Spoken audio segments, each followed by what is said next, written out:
السلام علیکم ورحمۃ اللہ وبرکاتہ۔ عالم برزخ میں روحوں کی ملاقات، ان کا ملنا، کیا ان کا ساتھ رہنا، یہ سارا کچھ، اتنے سارے سوالات اس سے متعلق میرے پاس آئے ہیں پچھلے دنوں میں نے حالانکہ آپ کو ان دروس کی طرف ری ڈائریکٹ بھی کیا ہے جو برزخ کی سیریز کے سلسلے میں ہم نے ریکارڈ کیے ہیں، لیکن اس کے باوجود اتنے سوالات ہیں کہ میں نے کہا کہ اس کو ایک کنسائز ویڈیو میں اگر ہم یہاں پہ کور کر لیں تو اس سے بہت سارے آپ لوگوں کے سوالات کے جوابات آج آپ کو مل جائیں گے، امید یہی ہے۔ تو اس لیے غور سے سننا ہے آپ نے، کیونکہ بہت سارے لوگوں نے برزخ میں روحوں کی آپس میں ملاقات کے بارے میں پوچھا ہے، اور ملاقات ہی نہیں بلکہ کیا وہ ایک دوسرے کے ساتھ گفتگو کریں گے، کیا ایک دوسرے کے ساتھ ٹائم سپینڈ کریں گے جیسا کہ اس دنیا میں ہم ایک دوسرے کے ساتھ ٹائم سپینڈ کرتے ہیں۔ ایک بات میں آپ کو بتا دوں کہ عالم برزخ میں روحوں کو بیسکلی دو قسموں میں بانٹا جاتا ہے۔ ایک سجین والی روحیں ہوتی ہیں جو قید ہوتی ہیں، جو عذاب میں ہوتی ہیں۔ جو کافروں کی روحیں ہوتی ہیں وہ تو مسلسل عذاب میں رہیں گی۔ مومنین کی جو ارواح ہیں، مسلمانوں کی جو ارواح ہیں، وہ علیین والی ارواح ہیں۔ اچھا، ان میں سے جو گناہگار مسلمان ہیں، امید یہی ہے کہ ایمان کی وجہ سے ایونچولی انہیں بھی برزخ میں ایک پوائنٹ کے بعد ریلیز مل جائے گا، اور وہ برزخ میں قید سے اور عذاب سے نکل کر برزخ میں مسلمانوں کے کسی نہ کسی درجے میں پہنچ جائیں گے، کیونکہ مسلمانوں کے برزخ میں کئی درجات ہیں جس پر ہم بڑی تفصیل سے پہلے بات کر چکے ہیں۔ تو سجین والی روحیں تو عذاب میں ہیں، انہیں ہلنے جلنے کی فرصت ہرگز نہیں ہے، کوئی راحت والی زندگی ان کی نہیں ہے۔ لیکن جو مومنین کی روحیں ہیں وہ راحت والی ہیں، وہ آزاد ارواح ہیں، وہ آپس میں ملتی جلتی بھی ہیں، اور ساتھ ساتھ ایک بڑا انٹرسٹنگ پوائنٹ میں آپ کو بتاتا چلوں، اور دنیا میں ان پر جو واقعات گزرے ہیں وہ انہیں یاد کرتی ہیں، تو دنیا کی زندگی وہ بھولے نہیں ہیں۔ اسی لیے جب کوئی قبر پر آتا ہے تو وہ اس سے اگر دنیا میں پہچانتے ہوتے ہیں تو وہاں پر بھی پہچان لیتے ہیں، اور ان کا پیارا جب تک ان کی قبر پر بیٹھا رہتا ہے وہ اس سے مانوس بھی ہوتے ہیں۔ اور بہت ساری روایات میں یہ الفاظ بھی آتے ہیں کہ اس وقت، چونکہ اگر آپ تھرسڈے نائٹ سے سیٹرڈے مارننگ تک روح کا تعلق برزخ سے قبر کے ساتھ ایک خاص قسم کا جڑ جاتا ہے، اتنا شدید جڑ جاتا ہے کہ اگر اس کی قبر کے پاس کوئی پرندہ بھی چہچائے تو وہ اس کی بولی بھی سمجھتا ہے۔ اللہ اکبر۔ تو اس لیے یاد رکھیں کہ وہ وہاں پر یہی نہیں کہ صرف وہاں پر کوئی سوئے ہوئے نہیں ہیں، وہ ایک الگ عالم ہے۔ وہاں وہ ان واقعات کو جو گزر چکے ہیں وہ یاد بھی کرتے ہیں، اور ان واقعات پر آپس میں بات چیت بھی کرتے ہیں، اور جو اہل دنیا کو معاملات پیش آتے ہیں، جو احوال اہل دنیا کے ان تک پہنچتے ہیں، وہ بھی ان کے پاس موضوع بحث رہتی ہے۔ تو یوں سمجھیں کہ وہ ایک الگ دنیا ہے، سمجھنے کے لیے وہ ایک الگ دنیا ہے، اس کے الگ معاملات ہیں۔ تو ایسا نہیں ہے کہ جس کی روح یہاں جسم سے نکل گئی وہ روح بھی مر گئی، ایسا نہیں ہے۔ تو ہر روح اپنے رفیق اور ہم مثل عمل والی روح کے ساتھ ملتی جلتی ہے، کیونکہ وہاں پر مومنین کے مختلف درجات ہیں، تو اس لیے مومنین اپنے درجے کی جو روحیں ہوتی ہیں ان سے ملتی جلتی بھی ہیں۔ اچھا، اسی لیے حضور اکرم صلی اللہ علیہ وآلہ وسلم کی جو روح مبارک ہے وہ رفیق اعلیٰ میں ہے۔ اسی لیے فرمایا گیا کہ وَمَن يُطِعِ اللَّهَ وَرَسُولَهُ، جو اللہ اور اس کے رسول کی اطاعت کرے گا وہ ان کے ساتھ ہوگا جن پر اللہ نے انعام کیا ہے، یعنی کہ انبیاء، صدیقین، شہداء اور نیک لوگ، اور وہ بہترین رفیق ہے۔ اچھا، مل جل کر رہنا جو ہے جس طرح دنیا میں پایا جاتا ہے ویسے ہی عالم برزخ میں اور آخرت میں بھی یہی معاملات پائے جائیں گے، یعنی ان تینوں مقامات پہ، چاہے آخرت میں جنت کی بات ہو یا عالم برزخ کی بات ہو یا دنیا کی بات ہو، یہاں پر ایک دوسرے کے ساتھ جو یہاں تعلق قائم ہو گیا نا دنیا میں، تو جو ایمان والے ہیں وہ عالم برزخ میں بھی ایک دوسرے کے ساتھ مل جل کے رہیں گے، ایک دوسرے کے ساتھ گفتگو کریں گے، بات چیت کریں گے، ڈسکشنز کریں گے، اور دنیا کے مسائل نہیں ہیں وہاں پہ۔ اس لیے وہ ایک ایسی زندگی ہے جس کو ہم یہاں پہ رہتے ہوئے یہاں کے پیرامیٹرز میں اس کو ہم جج نہیں کر سکتے۔ تو بس باٹم لائن یہ ہے کہ وہاں مل جل کے رہنا بھی ہے، اور وہاں پر اپنے رفقاء کے ساتھ رہنا بھی ہے۔ اچھا، حضرت مسروق رحمۃ اللہ علیہ سے روایت ہے کہ صحابہ کرام نے حضور صلی اللہ علیہ وآلہ وسلم سے کہا کہ ہم کو دنیا میں یہ گوارا نہیں ہے کہ ہم ایک لمحے کے لیے بھی آپ سے جدا ہوں، لیکن جب آپ اس دنیا سے رخصت ہو جائیں گے پھر ہم کیا کریں گے؟ پھر تو ہم آپ سے کبھی نہیں مل پائیں گے، جنت میں آپ کا کہاں مقام اور ہم۔ تو اس پر یہ آیہ مبارکہ جو ہے وہ نازل ہوئی کہ جو اللہ اور اس کے رسول کی اطاعت کرے گا تو پھر انہیں اللہ سبحانہ و تعالیٰ یکجا فرمائے گا۔ اسی طرح امام شعبی رحمۃ اللہ علیہ سے بھی روایت ہے کہ ایک انصاری روتے ہوئے حضور اکرم صلی اللہ علیہ وآلہ وسلم کی خدمت میں آئے تو حضور نے پوچھا کہ کیوں رو رہے ہو؟ تو انہوں نے کہا حضور اکرم صلی اللہ علیہ وآلہ وسلم رب کائنات کی قسم، مجھے آپ ہر شے سے زیادہ عزیز ہیں، اپنے اہل و عیال سے، اپنے مال سے، اللہ کی قسم آپ مجھے میری جان سے بھی زیادہ عزیز ہیں۔ جب آپ مجھے گھر میں یاد آتے ہیں نا تو آپ کو دیکھے بغیر چین نہیں آتا، تو میں یہاں مسجد نبوی میں چلا آتا ہوں، آپ کو دیکھتا ہوں، لیکن جب آپ ہم سے جدا ہو جائیں گے پھر میں کیا کروں گا؟ یہ آپ کو دیکھنا تو دنیا تک ہی ہے، آخرت میں آپ کی کہاں منزل ہوگی اتنی اعلیٰ، اور ہم ادنا لوگ ہیں۔ برزخ میں بھی آپ کی کتنے اعلیٰ مقامات ہوں گے اور ہم ادنا لوگ ہیں۔ تو میں یہی سوچتا ہوں تو پھر تڑپ اٹھتا ہوں، رو اٹھتا ہوں کہ پھر آپ سے ملاقات ہی نہیں ہو پائے گی کبھی۔ تو پھر سورہ الفجر کی آیات اتریں کہ یا ایتھا النفس المطمئنہ، اے اطمینان والی جان، تو شاداں و فرحاں اپنے رب کی طرف لوٹ جا، رب بھی تجھ سے راضی ہے اور تو بھی رب سے راضی، اور میرے بندوں میں اور میری جنت میں داخل ہو جا۔ اب یہ جو فرمایا کہ میرے بندوں میں اور میری جنت میں داخل ہو جا، فادخلی فی عبادی وادخلی جنتی، تو بندوں میں شامل ہونے کا مطلب یہ ہے کہ عالم برزخ سے ہی تم مل جل کر ان لوگوں کے ساتھ رہو گے جو میرے بندے ہیں۔ اور آپ کو معراج والے واقعات میں سے اگر آپ کو یاد ہو کہ حضور صلی اللہ علیہ وآلہ وسلم کی ملاقات کتنے انبیاء سے ہوئی۔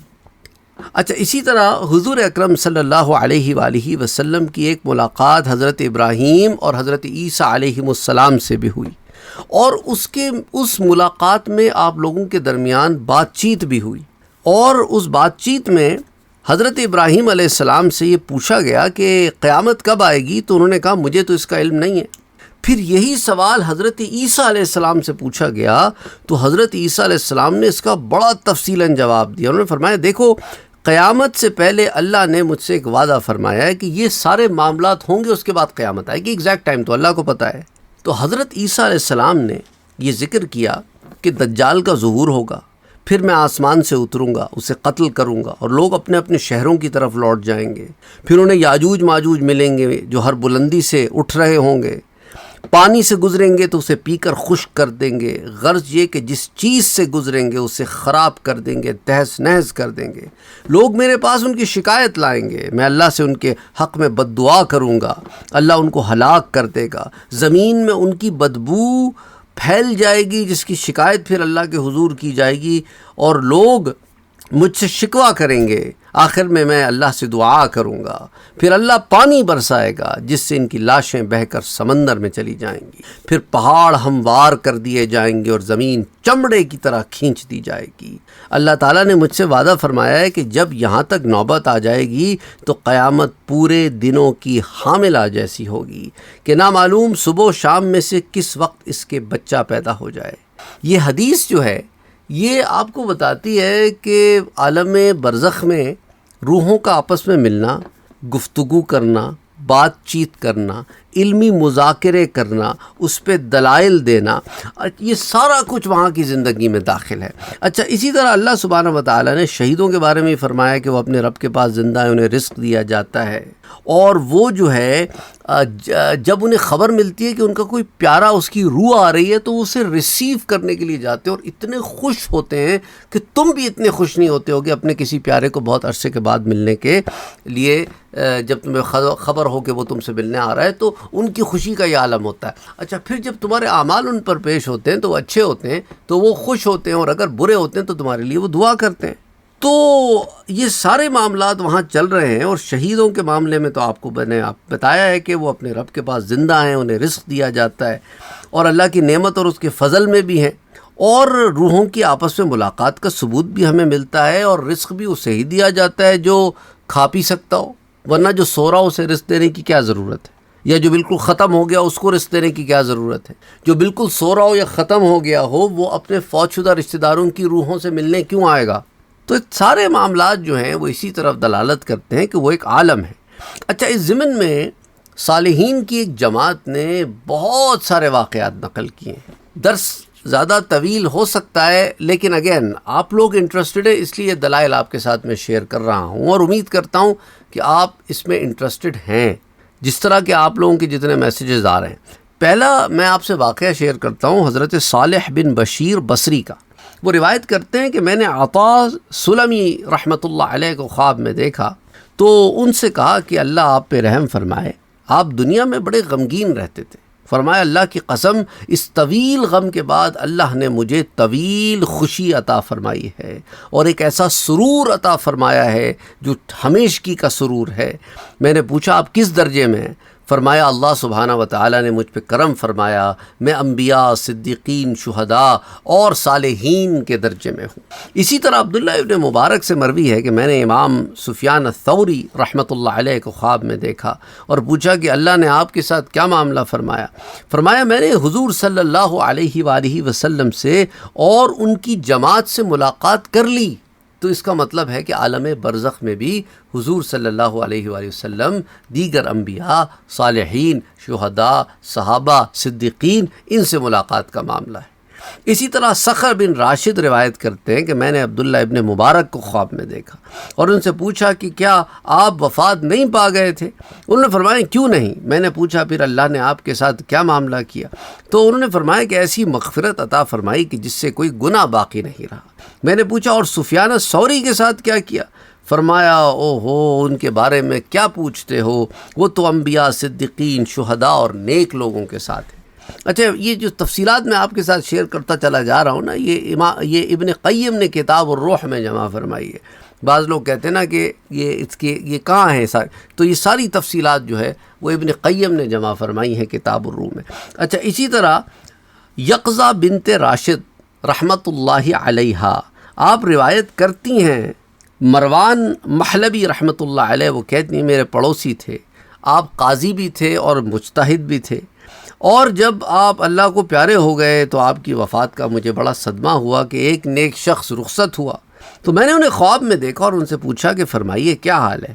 تو فرمانے لگے مجھے اللہ نے جنت عطا فرما دی. میں نے پوچھا اور کیا ملا؟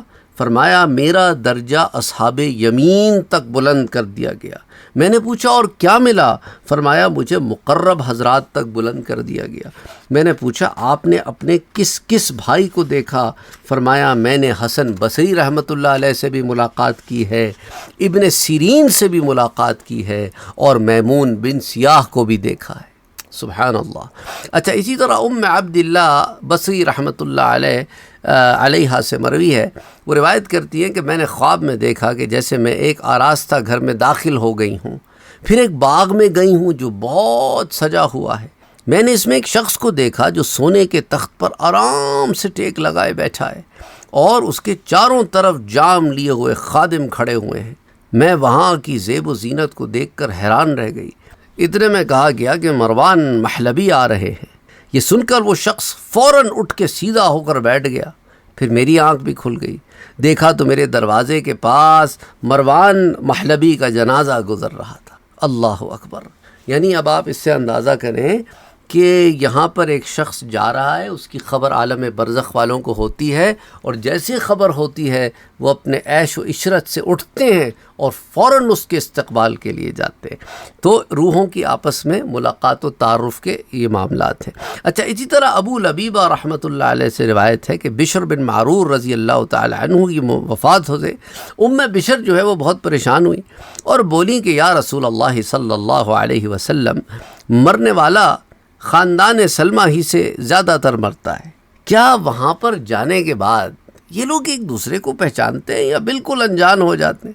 اگر ایسا ہے تو جو ابھی فوت ہوگا میں اس کے ذریعے بشر کو سلام بھیج دوں؟